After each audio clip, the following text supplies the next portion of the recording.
Hey, what's up? This is Ricardo at Parts People, and in this video, we'll outline the steps for completing a part replacement on your Dell PC.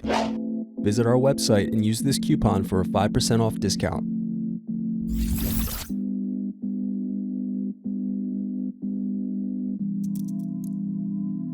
Unscrew and remove bottom base.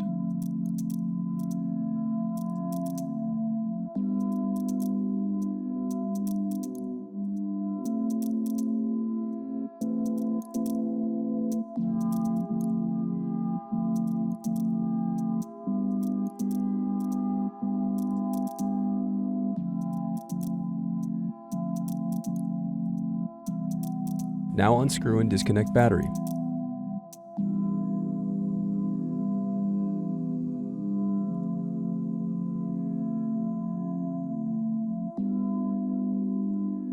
Now unscrew and disconnect input-output board.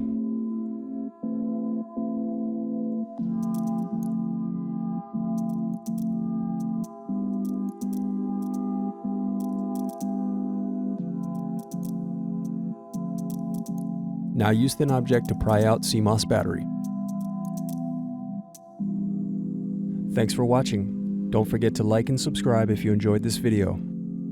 And if you need more, check out this playlist to watch other tutorials for your laptop. You can also click here to find parts for your laptop at partspeople.com.